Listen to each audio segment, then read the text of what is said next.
sambutan selanjutnya kepada Direktur Pusat Studi Agama dan Demokrasi sekaligus Dekan Fakultas Ilmu Sosial Budaya oleh Profesor Dr. Relsok Masduki SAG MSI. Waktu dan tempat kami persilahkan. Assalamualaikum warahmatullahi wabarakatuh. Salam sejahtera untuk kita semua. Yang saya hormati Prof. Asfi Warman Adam, selamat datang Prof. di UII. Dan tentu saja Bu Dekan Fakultas Psikologi Bu Uyun, Mas Wakil Dekan Mas Nizam, Mas Jadi juga Wakil Dekan, dan Bapak Ibu semua, teman-teman di UII, di PSAD, teman-teman jurnalis dan mahasiswa. Jadi kalau ada yang bertanya siapa yang paling berbahagia, ini itu salah satunya itu saya, Prof. Jadi karena ini kami rintis, ini jadi kami akan tradisikan bahwa setiap akhir tahun itu ada orasi kebudayaan. Karena nama fakultasnya itu Fakultas Ilmu Sosial Budaya. Jadi harus ada orasi kebudayaan. Dan Bapak Ibu teman-teman, karena ini orasi, nanti mohon maaf tidak ada tanya jawabnya. Ini juga orasi. Jadi nanti kita mulai jam 10 orasi Prof. Asfi, ya mungkin 15 menit lagi ya, sampai jam 11 gitu ya. Nah habis itu kita ini penting, tanda tangan ini, pernyataan solidaritas untuk korban HAM. Jadi ini kami coba tradisikan di fakultas, sehingga insya Allah tahun-tahun berikutnya juga ada orasi. Dan tentu juga biasanya karena eranya digital ya Mas Puji, orasinya akan kami rekam Prof, nanti kami transkrip, nanti coba kami kompilasi. Juga ada anak-anak kami yang biasa bikin konten, nanti mungkin akan dipotong-potong, biasanya gitu ya, untuk TikTok, untuk YouTube, sehingga ini bisa menjadi konsumsi publik yang lebih luas. Seperti itu gagasannya secara teknis. Tapi saya kira ada yang jauh lebih penting, yaitu bahwa seperti tema acara ini, di bagaimana perguruan tinggi, terutama UII, itu bisa ikut menjaga memori kolektif memori yang hari ini itu semakin terus mengalami distorsi karena digital, juga mengalami erosi, pengikisan, dan lebih mengerikan lagi mengalami manipulasi. Jadi ada bekerjanya tentara digital ya Prof. Asfi kalau di online itu sampai hari ini ya, misalnya kalau kita bicara kasus-kasus pelanggaran HAM termasuk di era Presiden Soeharto sampai dengan era Jokowi, itu anak-anak milenial itu kadang-kadang mengalami misinformasi, Bro. Jadi beberapa hari yang lalu kami menyelenggarakan juga diskusi ya, menghadirkan beberapa milenial. Maksud saya kami itu ini Bro, Pusat Studi Agama dan Demokrasi. Waktu itu yang hadir adalah Mas Andi Wijayanto, mantan Lemhanas Gubernur ya. Kemudian Mas Amiruddin itu mantan anggota Komnas HAM. Bicaranya kami topiknya adalah bagaimana menolak Soeharto sebagai pahlawan. Terus ada pertanyaan begini, ada pertanyaan tanya jawab dibuka, ada yang kemudian berbicara begini. Ini kan harusnya rekonsiliasi. Kan di masa lalu Pak Harto juga punya kontribusi. Nah, ada seperti itu, masih ada itu, Bro. Terus saya senang jawaban dari Mas Andi Wijayanto. Sebelum rekonsiliasi harus ada penghukuman dulu terhadap pelanggaran HAM yang telah dilakukan. Kan begitu harusnya. Bukan berarti melupakan, bukan berarti mengabaikan. Nah itu loh Bro. Jadi ini ada soal tentang bagaimana manipulasi di digital berkaitan dengan kolektif memori yang harusnya kita rawat untuk menjaga bahwa kita harus menempatkan pelanggaran HAM ini secara proporsional. Harus ada penyelesaian. Nah pada hari ini kita akan menyimak ini dari Prof. Asfi, bagaimana sebetulnya kita mendudukkan pelanggaran-pelanggaran HAM di masa lalu, dan kita UII Pak, bagian dari institusi sipil yang merawat kolektif memori ini. Mungkin perlu saya sampaikan Prof, ini nggak ada gambar presiden wapres di sini. Di atas ini Prof. Aspi. Biasanya kan kalau di ruangan meeting itu ada harusnya ada gambar ini, tapi jangan dibawa keluar ya, jangan ditulis Mbak Sinta ini. Ini biasanya kalau ruang meeting itu ada gambar Pak Prabowo sama Gibran ini. Kami di UII Bro, dimanapun ruangannya itu nggak ada. Jadi ini yang disampaikan oleh Rektor, sahabat saya, civil disobedience itu. Jadi perlawanan non-violence movement terhadap apa yang kami yakini sebenarnya tidak harus terjadi. Jadi mungkin terlalu jauh ya, terlalu hebat mengcopy misalnya gerakan yang dilakukan Gandhi, gerakan dilakukan oleh warga-warga sipil dengan memblokade satu tempat, dengan membuat narasi. Kami paling tidak di UI upaya kecilnya adalah apapun acaranya itu enggak ada Bro, terutama ruang-ruang. Jadi saya mengcopy saja pernyataan Mas Rektor karena nggak bisa hadir, anak beliau sedang sakit. Jadi bagaimana caranya perguruan tinggi itu berkontribusi sekecil apapun, dan kita mulai dari UI.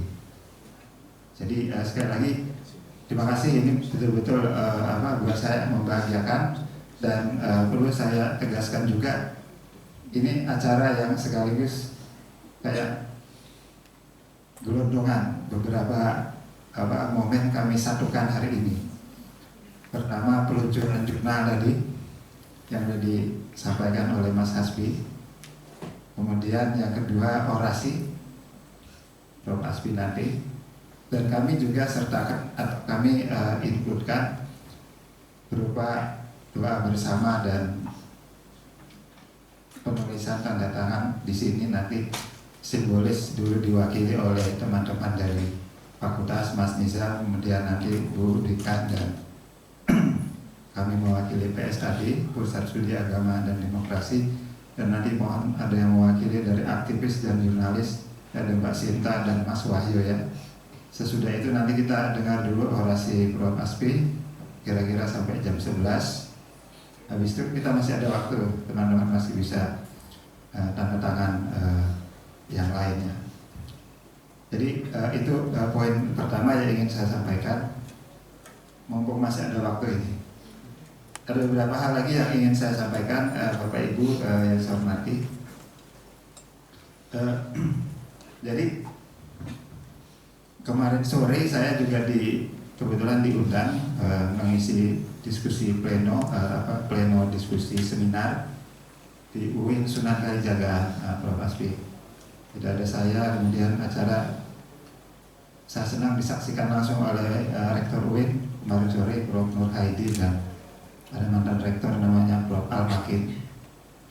Saya dan ada beberapa profesor di sana itu kita bicara mengenai academic integrity di perguruan tinggi keagamaan, khususnya di UIN. Nah, salah satu yang masih ingat dari ada satu pembicara di sebelah saya, dia mencoba mencari jawaban atas pertanyaan begini, mengapa UIN itu seperti menghindari studi-studi mengenai political economy, studi-studi mengenai sejarah. Mengapa studi-studi mengenai histori itu mati? Saya kira tidak hanya di UIN, mungkin juga di UI atau bahkan di UGM.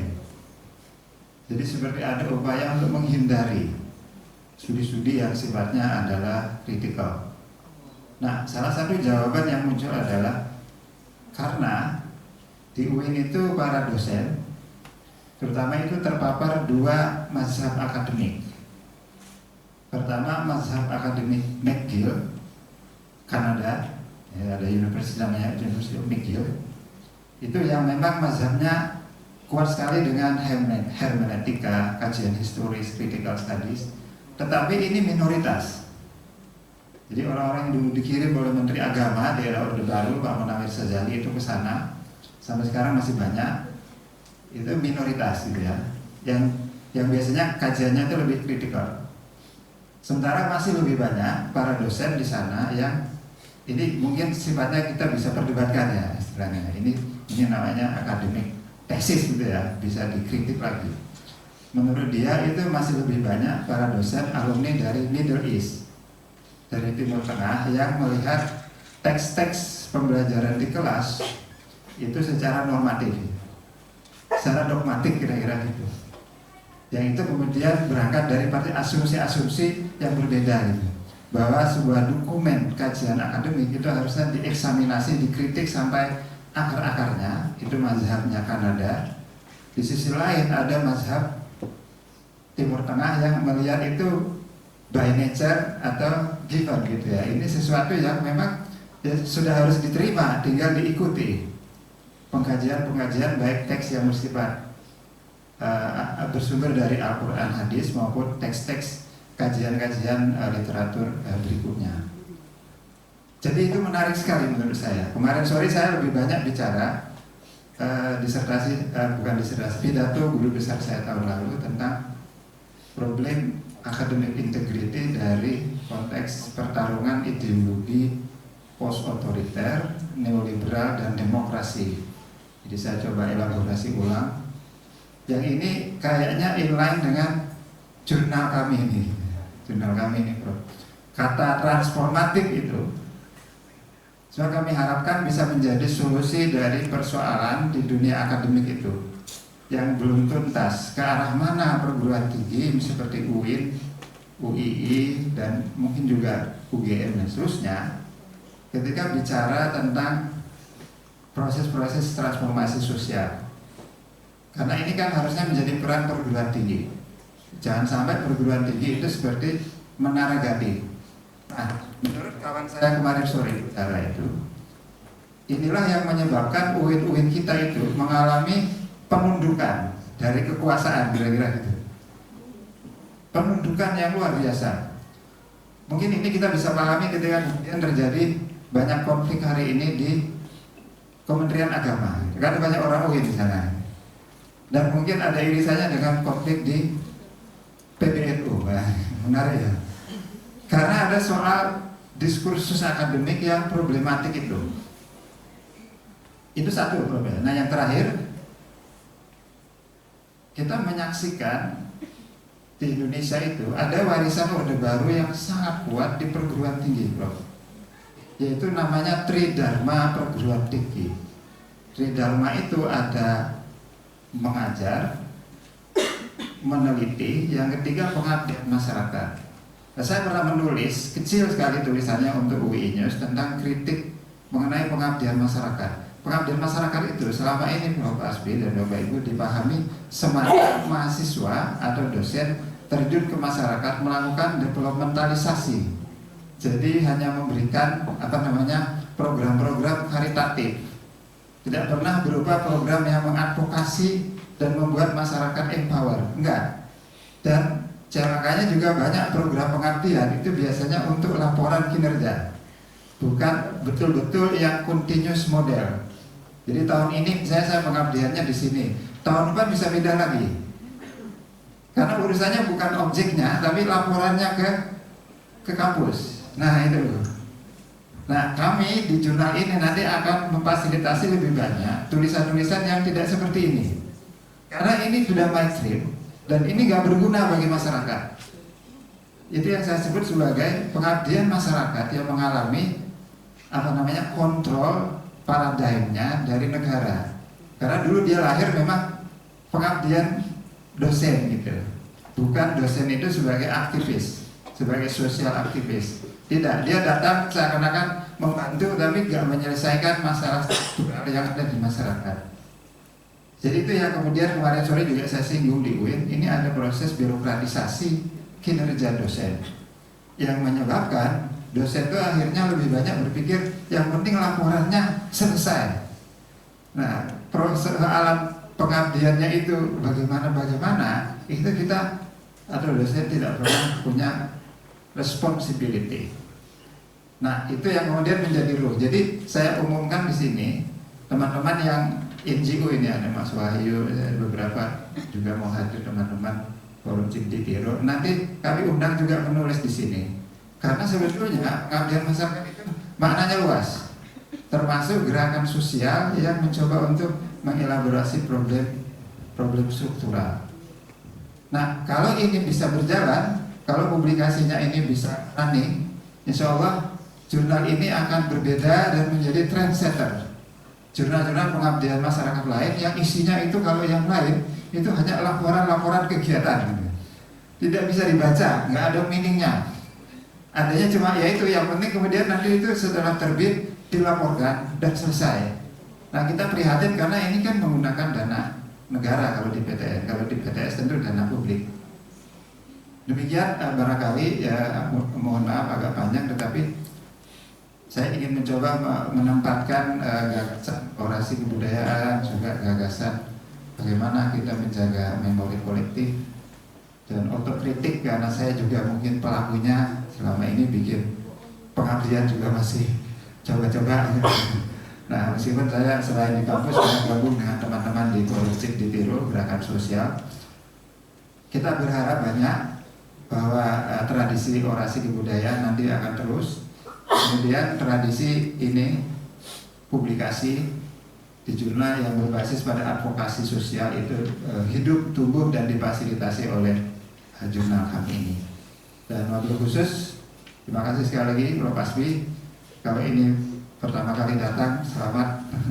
Mudah-mudahan nanti akan ada lagi kedatangan Bapak berikutnya, dan nanti kami akan sangat senang menikmati orasi dari Bapak. Teman-teman, rasa-rasanya itu saja yang bisa saya sampaikan. Mari habis ini nanti ada yang memimpin doa ya. Sebelum kita mulai nanti sekaligus kita mendoakan teman-teman yang kemarin menjadi korban kerusuhan politik baik di Jogja maupun di Jakarta ya. Itu ada Mas Abang Kurniawan, yang di Jogja itu Mas Riza Sendi yang kasusnya masih belum tuntas sampai sekarang diinvestigasi. Mudah-mudahan ini menjadi lagi kontribusi kecil dari UI untuk Indonesia. Matur nuwun Bapak Ibu semua. Terima kasih. Assalamualaikum warahmatullahi wabarakatuh.